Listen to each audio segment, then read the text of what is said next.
Hello everybody, my name is Jeff Deering with MTG Fun. I'm here today with magic and illustrator artist Kari Christensen. Sorry if I butchered that, not my intent. So, as you know, I've been starting interviewing artists that work in the illustration field, especially Magic the Gathering. And Kari is local to me here in Utah, and he was gracious enough to meet with us today to talk about how he got started in his career. So the first question I'd like to ask is, what made you decide to become an artist? Like what was that experience?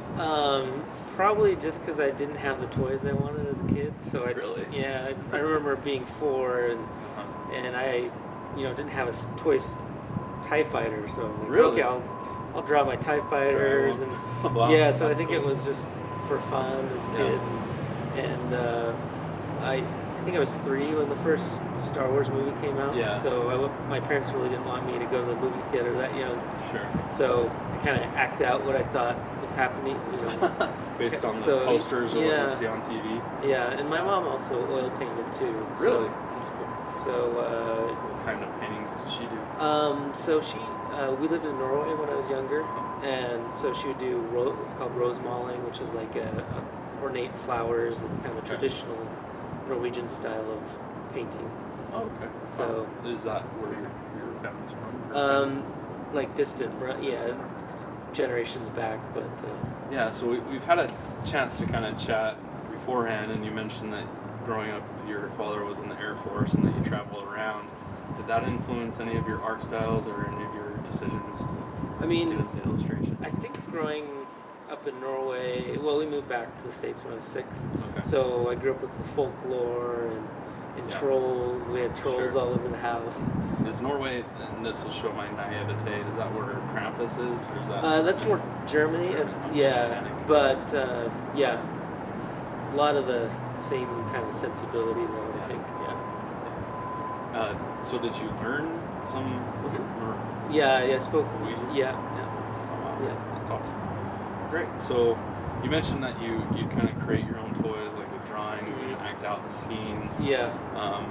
And you also mentioned beforehand, not in this video, but that you're not really a fan artist.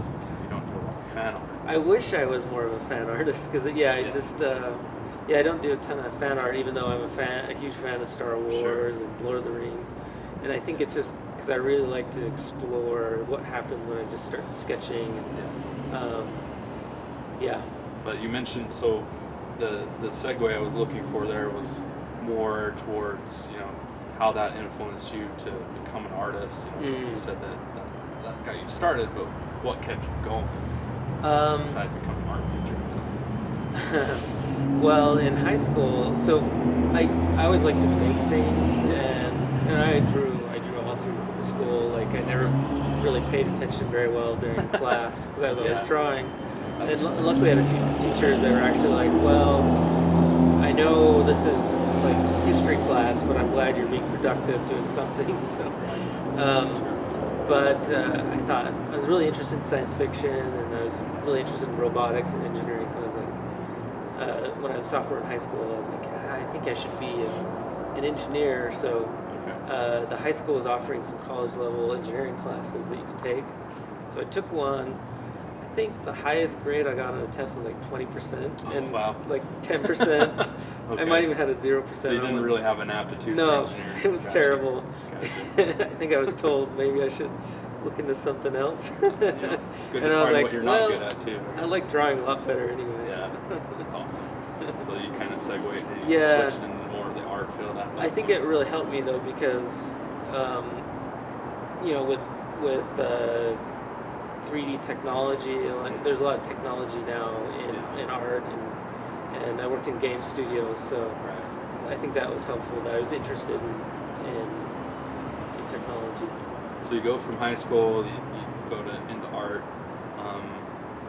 Originally, you said that you were starting more in the fine art realm. Yeah, I didn't know there was such thing as an illustration department, so I started off in fine art, and all the teachers were really mad that I wanted to paint people, and they wanted me to do shapes, and they wanted still lifes, and you wanted to do motion. Well, yeah, I would have been happy if they would ask for a still life, but yeah, a lot of like, let's do some cubism now. And then like one teacher got mad at me. He's like, why do you always have to put like snakes and eyeballs and teeth on everything? Because I was doing shapes, but I was like, well, at least I can put like monster pieces on them. Right. And Make it your style.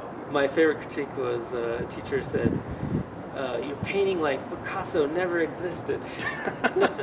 And to me, that's actually Yeah, good. I was like, is that a Picasso. fancy? Yeah. But I mean, you know, I think I can Picasso's appreciate it, but his abstractism isn't my thing. But yeah, you know, it's some people everything love it. has its place. But Yeah, yeah, I mean, as they say, beauty's in the eye of the beholder. well, and I guess we skipped past like in junior high and in elementary school. I got really into D&D. I loved the book Nice. covers by Easley, Elmore, Caldwell, Parkinson. Yeah, the big four. Yeah, I love those guys. Have you ever seen Eye of the Beholder, that documentary? I need to. I need to. It's great. You should check it Yeah, out. yeah, The yeah. guy who's doing that is actually doing a magical. So hopefully, Awesome. you know, that's Yeah, it's. I remember when I saw the first time I saw like a Dragonlance calendar. Yeah. It was in 7th grade, and English class. Someone just brought it in. Is that the one with the big red dragon on it? Or was it The different? cover? Or was it the one with the troll? I know there's some famous counter covers that people always talk about. I mean, the first image is Clydewell, and it's like it's the heroes fighting a black dragon. Okay. Yeah. Pax Turith or something. Yeah. Very cool. Man, and I just stared at that one image the whole time, and I was like, "Can I borrow this calendar?" And I just looked at it to class, and then I took it to my art teacher because I was like, "How are these guys doing this amazing stuff?" Yeah. So, and he's like, "I think they're using colored pencils." So I started Sure. using colored pencils, and like, no, this is not working. But yeah, so I went into college having a love for the Dungeons and Dragons type stuff. Fantasy, yeah, anything fantasy, sci-fi. But Did you ever watch the old D&D cartoon? I did, yeah. I mean, I was probably old enough that I was like, I mean, I love the art on the Yeah, books and stuff. sure. If they made a cartoon that looked like Jeff Easley's work, Sure. then I would have been a huge fan Probably of wasn't. it. So, but yeah, if you told that kid that I get to work on that kind of stuff and actually get to meet, Yeah. some of those guys and hang out with Yeah, them. because a lot of them have actually done work, the illustration Yeah. and magic, because it's the same company, Translate. Yeah. So you get into college, you're in the fine art department, your teachers aren't helping you, so then when did you find out about illustration? Yeah, I had a teacher pull me aside and he's like, "Are you happy in doing fine art?" And I'm like, "It's weird." And he says, "Well, there's something called the illustration department. I think you should go over there." Check that Leave. out. And he's like, "They'll teach you how to do figure drawing and things." And I was like, "Oh, okay, let's do that." Yeah, wow, that's awesome. So that was cool. How far into your... I had been at school for like 2 years. Oh, almost half. Yeah, it might have been. It's been a while, but yeah, I was trying to duke it out in fine art and trying to do like weird surrealism stuff. I actually remember Jeff Easley saying surrealism was the acceptable fine art fantasy. I did a lot of That's cool. really weird surrealism. Yeah, so it was nice to go over there and kind of find people interested in what I want to do. However, a lot of people want to do picture books, editorial. There's only a couple other artists that were interested in fantasy art, so I was still a little bit of a black sheep. That's all right. Did you gel with anybody? Did you make any friends? Like you mentioned there's a few other students. Yeah. I mean, I had a lot of amazingly talented people in my class. James Christensen was a really good fantasy artist. He was actually teaching in the fine art department. Oh, okay. So I took a class from him, and he was super cool because he was like, "Oh, we should play Dungeons and Dragons sometime." And luckily we got together. And it's funny because a lot of my class ended up, if they went into art, they ended up working at a game studio. Okay, yeah. And a lot of them were not really into games. Sure. So I thought that was ironic. That's where the demand was at the time. Yeah. Still now, I would say there's a lot of demand for that. So one of my friends, Justin Coons, we were in the studio together. We actually did our final show together, and he worked at Game Studios and went on to work at Blizzard. And he now works in the illustration department at BYU. Nice. And so I'm really excited that he can give them some proper direction. Yeah, that got some experience now that would have greatly helped you when you were there. Yeah. So out of college, what direction? I mean, what did you get started doing at that point? So that I graduated in '99. I was lucky to get some jobs at Game Studios when I was still in school. Okay. But it was my first job was like sweatshop work, so it was still like side scroller. This is like '93. Like 8-bit type stuff. Kinda, yeah. So we did a remake. So we worked on like a remake of Pitfall, and then we got like a lot of outsourcing work. So when they were doing MechWarrior 2, they sent us like the renders of the mechs. So this was computer stuff. Yeah, this was computer stuff. Yeah, but it's total sweatshop work because you're using a mouse. You have like 40 pixels to do something, and you're actually paid by the pixel. Oh, so you're really? like clicking as fast as you can with the Get mouse. as much done as you can. Yeah. In the time there. So I worked there, and then I worked in a game company. I was actually paid like a decent wage. So graduating, I had experience at Game Studios. And was that your local? Yeah, You there just was do it out there of was your house? no, it was local. There was a Oh, few okay. Game Studios here. Oh, Yeah. interesting. But the internet was starting to be a thing, like '99. So I had some work online. The Rifts, the Rifts RPG. Yeah, that's still Yeah. around a little bit. So they contacted me. So I think they went on like a website that had a bunch of fantasy artists, and they're like, and they're like, "Oh, we can hire all these guys for cheap." And so I got it. But I played like they did the Robotech RPG. And Yeah. So I was definitely a fan of their stuff. And, Right. so I was super. I think that was their benefit too, because a lot of these artists were fans of their systems and their games. And I'd love to work on it. Oh, Yeah, that's how much. That's all right. Let's Yeah, do it anyway. totally. It's part of it's the beauty of this job, but also kind of the curse is like. So I worked on that and did a few illustrations for them, and then I think that game it was kind of tanking. And Yeah, there's still a fan base for it. I mean, I mentioned I used to own a game store. We'd still sell. And they're still around, Yeah. And I think what happened is they were trying to hire all these new freelancers, and they were trying to do a CCG. And, but so I was like, I think I got paid for that. I did get maybe. In the beginning, there was a lot of like, are these guys going to pay me? But then Games Workshop contacted me about 6 months or a year after that. That was exciting. Yeah, and I actually thought it was like a scam. I was like, Really? it can't be real. Yeah. You're like, there's no way. Yeah.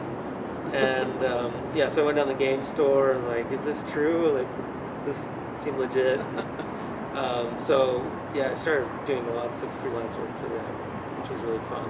So that was kind of the 40K side, fantasy, or I both? started with 40K and then started doing fantasy too. Yeah. But started with 40K. And But this was all while you're still based here out of Yeah, I was college? still in Utah. Okay. I was. So I was working full time as an art director and trying to freelance at night. Yeah.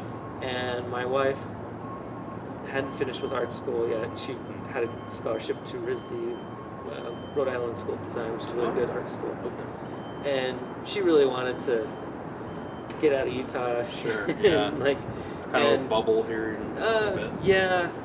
I mean, I didn't grow up here, but I had like a stable job, and So and we were both a little bit of risk to take off. yeah, and she's also a talented artist, so we both had like freelance clients, and like, man, you really want to like leave the easy life, but we made the move, and I was like, well, I'm freelancing a lot, so I'll just do full-time freelance. Move to a new place where I don't know anyone. So did you actually move to Rhode Island? Yeah, we moved to Rhode Island. I didn't know anyone, and quickly realized like freelance lifestyle is really weird because you don't. There's no reason to see anyone. Like all my art directors, it's through email. Across the country somewhere else. Well, their Games Workshop. I think they had a small studio in Seattle at the time. Okay. So they're literally across the country. Yeah, and then the main corporations in UK. So yeah, it was. So it was. At first, I was like, "This is awesome!" I wake up in my pajamas and I paint all day in my pajamas. Yeah. And then my wife comes home from school and I go to bed and wake up again and I'm just painting all the time. But then after a few months, it's like I never get dressed. There's no structure. I was like, I feel like I'm unemployed even though I do have a job. Wow. Yeah. That's interesting. So yeah, it was jarring. I think everybody in their wildest dreams, like, I want to work at home, wake up in my pajamas every day, and you having lived it, it's like it gets old. Yeah, and it's like I've listened, and this was kind of before MP3, so I'd listen to all my CDs over and over, and you just get kind of like. I mean, I really enjoy having my own time to create, but especially not really having any friends in the area, it was shocking. I think, we both mentioned we're kind of introverted, shy, whatever, by nature, but at some point, human interaction is very helpful. Yeah, and in critique, it was also my first time working on big products. They're going to be seen around the world, and they were under NDA, so I didn't have any feedback too. So that was really bad. I can see how that would be an issue. And I always thought, the art director is going to really, push you, but if it's acceptable, the print it's up to you to really make your work better with each piece. Well, I think in any industry, having peers to bounce ideas off of, say, oh, this is great, or oh, that could be better this way, is how you get better. Yeah, and I was just out of school, so I really, that's when the real learning begins. So then she gets done with school, and you guys move where? So we moved to New York City, and so I worked freelance for full-time for like a year and a half in Rhode Island, and then I had an opportunity to work at a game studio on Lord of the Rings Online, so I did that. That was a great game. Oh, cool, thanks. I love that game. I designed a lot of armor and works and stuff. I probably had some fights with some of your armor. It was a little shocking because I'd been out of that world for a few years, and so I had to learn what the new tools were. Right. But it was awesome, being in a community of artists again. Right. Then we moved to New York, and I think that was part of what. Well, no, I hadn't learned my lesson. We moved to New York City, and once again, Gabriel was working full time for Martha Stewart, and I was like, I'm out of the game studio. I can be in my pajamas all day. So we were living in Brooklyn. I didn't know anyone. Yeah. Didn't leave the house.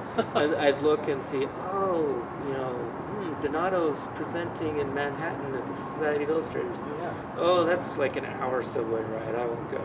And so I did that for another couple of years, and we were now paying New York rent, so I was like, ooh, I got to crank out stuff. So still working for Games Workshop, and I told the art director, I could use all the work you can give me. And he's like, really? Great. I can give you a piece a day if you want. I'm like, really? So I'm like, okay, yeah, well, maybe every 2 days. So I'll give you a sketch the next day, and then the final the day after that. That's definitely true. So I started doing that, and I painted the worst stuff because I had no time. Yeah. And I was like, my work's kind of getting maybe even worse, because I'm trying to crank it out as fast as possible. Yeah. I'm not getting feedback, and that's when I started thinking I need to get out of the studio. I need help. Right.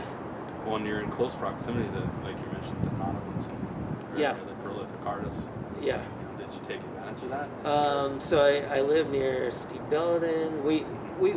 I'd hang. So he'd like there was a friend. I forget names. I have a friend that had this coffee group for artists. Really amazing. Really great top artists. Yeah. So I started hanging out with those guys. But I wasn't.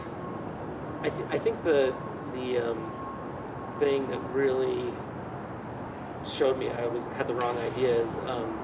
Irene Gallo, who's the was art director for a tour. I was at an event, and she's like, "We're starting this group, this workshop called Illustration Masterclass, and it's like a week. Donato's going to be there, Dan DeSantos, Yeah. Greg Manches, all these artists that I really loved, and at the time, you know, they were becoming my friends and things. And she's like, but it's $2,000. And so I passed that up, and then like a year later, I saw the people that got in the class how good they were getting. I was like, oh, $2,000. And then I waited another year or so. Yeah. And I was like, crap, I got to go to this because something's happening there. Sure. And so I finally went, and I think I skipped over a lot of stuff. Like we moved out of New York and lived in London for 6 months and moved back. But it was like 2009 that I did the class, and it's like 100 artists a week. Right. Wow. And a lot of people working on projects I wanted to, a lot of magic artists, and I just had the best time. It was so fun, and I think before then I was like a little afraid to share. I was like afraid to share my process, and like, do I have secrets that people take? But then also I realized a lot of people were doing the same stuff I was doing, and Donato was so open. He was just like, sure, you can paint like me. It's going to take you 30 years. You can, Yeah. He's been around a long time. Yeah. So I just was amazed how, I was just in this this kind of isolated world before, and I just was amazed all these artists that were doing the same thing. How open they are to share. How open and social media was starting too. And Sure. so that was also a great way to interact online. And then you mentioned that you moved to LA. What took you from New York to LA? We went to London, and then I got obsessed with castles. Like before it was Warhammer 40K, and then I go over there and there's like the armor and castles. I'm like, oh my gosh, no fair. These guys have all the real stuff to look at. They're the ones who invented it. Yeah. So we came back.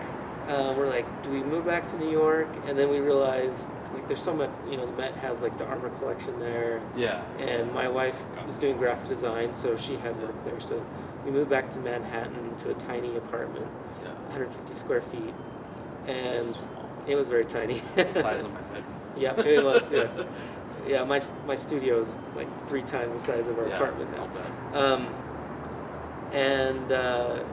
So basically, long story short, my wife work got crazy, and we decided, she had a work opportunity in California. Okay. We decided maybe it'd be less stressful, and I was always interested in living in LA and checking it out, like working as a concept artist and things. So we decided to take the jump and move. And that was about 2009, you said? Man, these numbers are gonna be off for sure. That's right. I think it was, time flies, 2011 or something. Yeah, because I think 2009 is when we got back from Europe. Oh. Something like exact that. dates, it's all good. Just trying to get an understanding. It's all a weird. It's all so weird. you're there blur. for a while, and then you come here.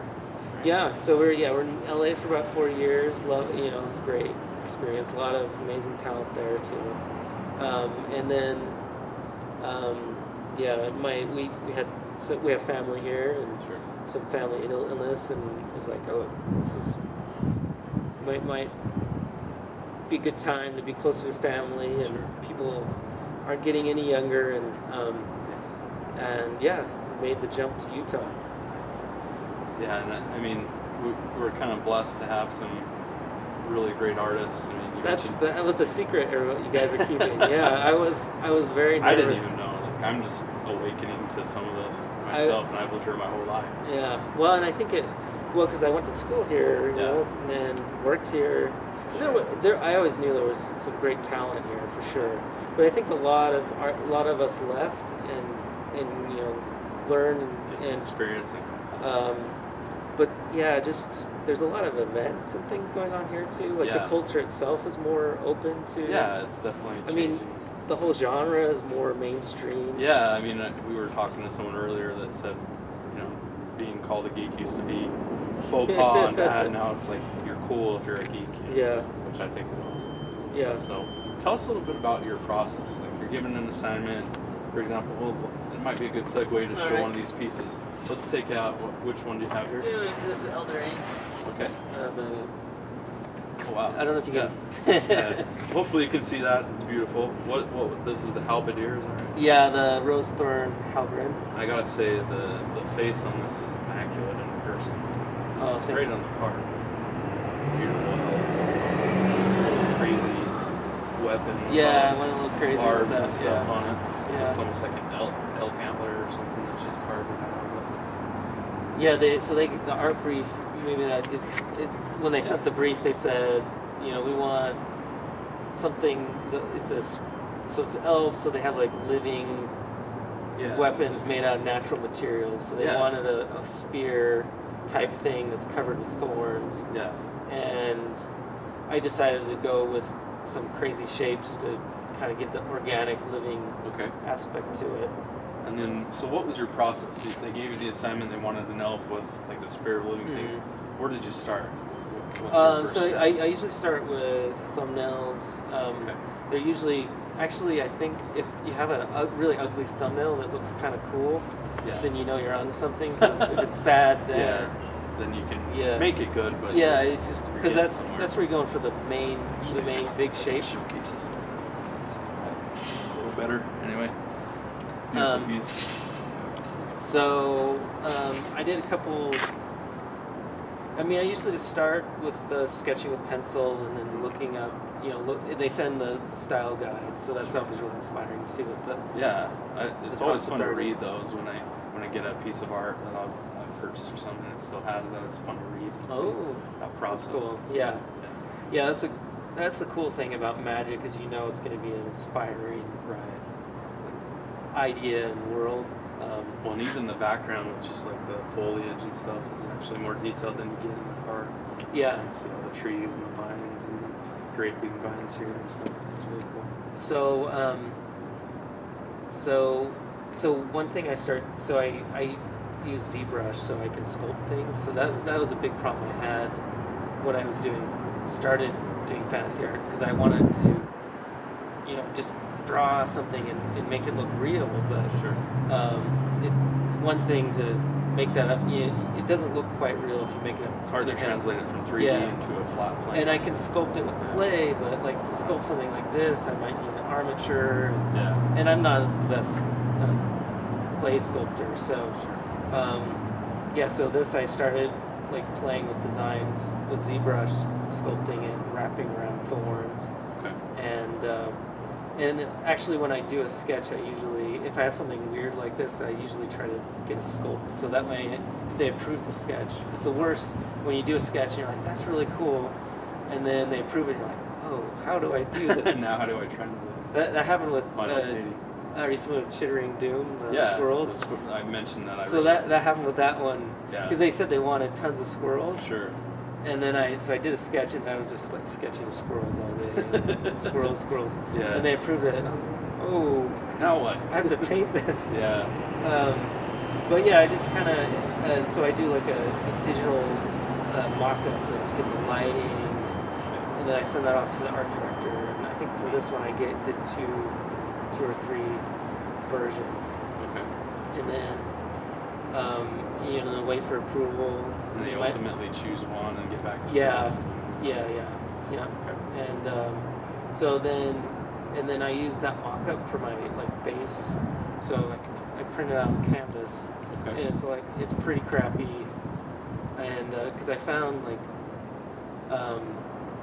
because I have a mixed background of traditional, and I started doing digital, and digital I like it, but I like paint, like the feeling of paint better, and doing finals with paint. I hear most artists are kind of hybrid. They do some and some and some other. So my process, I kind of stumbled on it because I was kind of frustrated, and then also watching, I learned a lot because Dana Santos mentored me, and moving here and seeing Howard work, and it's Howard like, Lang. yeah, oh sorry, Howard Lang. And it's just like, man, I love that feeling of having that original, like, Right. and with the original, you know, because you paint something on the computer, the light, the colors you're picking, it might not ever look the same anywhere else, but like an original painting, that's how it's gonna look. Right. So and I there's something about too, I love getting in and noodling, like doing little details on like wood grain and thorns, and on the computer I don't want to. Wi-Fi. Oh, thanks. Very awesome. Yeah, so with a painting, I have a lot more, like a traditional painting, a lot more patience and enjoyment. It's almost therapeutic too. No, that's great. I mean, one thing I love about being able to do these interviews is just see the difference in people's process, and how they come from the beginning to the end and produce something so spectacular. The interesting thing too is I feel like the technology has made it a lot easier to be a traditional artist now, or do a hybrid, because when I first started freelancing, I was doing oil on panel and then trying to scan it into my scanner to get a high enough resolution image, or I would take it off to get photographed, but that would cost like $50 to $100, and scanners look horrible. So now, I mean, I just have a nice camera and just set it up. It doesn't even have to be dry. Right. Sure. It's, the tools. So digital cameras, I think, have made it a lot better, because I was always frustrated with my old traditional finishes, because the scanner would have like a lot of glare on them. Oh, sure. It would change the lighting, so it's not what you end. I mean, it's not the actual finished product. Yeah. You see that a lot in what you see in the art versus the actual card of like Magic the Gathering. They change things. Yeah. Sometimes it's much worse. Yeah. And then you brought another piece. Yeah. To share? I think you shared this one on Facebook recently, correct? I did, yeah. What's it called? Sleep of the Dead for the new Theros set. Theros Dead. Mm-hmm. Okay. And tell us a little bit about what the assignment was on this. So just a Cerberus that's under a sleep spell. Okay. I loved the style guide for this, like the kind of the Hades underworld. Yeah. I just love the like the idea of like ruins of epic architecture. It's almost like moss growing on this. Love moss. Column. Yeah. Bones. I can tell he's been having a meal recently. Yeah. Sleeping with his bones. Yeah. So my sister-in-law has 2 Chihuahuas, so I want to put a little bit of their personality, like in there. Yeah, they love their toys. That's the stuff I love, is like the inspiration that comes into these pieces. It's great. And then what was the idea of the glitter? So this is like the sleep spell. Yeah. I think that was magic effects are always a little tricky. Like, sure. Yeah, do you do the lighting? Well, lighting, and like, do you do spirals or? I don't know that there's a wrong answer.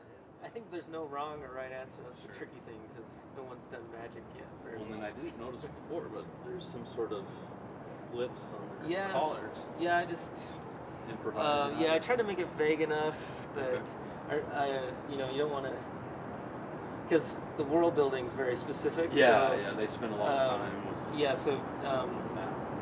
So I just kind of hinted at some like. Okay. So the idea in my head was. So I also kind of tell stories while I'm working that are outside of it. So it's like he's a pet. So he's maybe magically enslaved or something with these collars. Okay. Interesting. I think those little details that you add on your own often really add to fantasy art. Touch. Yeah. That's awesome. Yeah, and that's one thing that's unique to each artist, and I really appreciate. So, kind of running out of time here. I know that we try to keep it under a half hour, around 20 minutes. The last thing I wanted to ask you at this point, what would you recommend to someone who's looking to get into this industry? How would you recommend they get started, or what would you recommend they do? That's a big question. It is, I realize, but Well, I think first it's got to be something that you are just exceptionally passionate about. Okay. Like, because it's not an easy industry for sure. Yeah. But if you're that person that's okay with being in your pajamas all day and working all day by Sure. yourself, like no one you know, if you're gonna draw, even if no one is forcing you to draw, then that's a really good sign. I think don't do what I do, like where you just isolate yourself, like get out, meet other artists, like get feedback on your work. So you felt that's what's helped you grow the most? Oh, just for sure, yeah. Because bouncing ideas. even though I was working as a professional, like right out of school, I feel like it wasn't until I'd done this, like probably like 8 years, that I was really like growing and actually doing work that I was excited about, because I was just in my own, I was kind of just flatlined. Like I just learned what I learned at school, and then I really wasn't talking to anyone. So. Great. Well, thank you, Kari, for your Yeah. time today. We really Thanks for appreciate having it. me.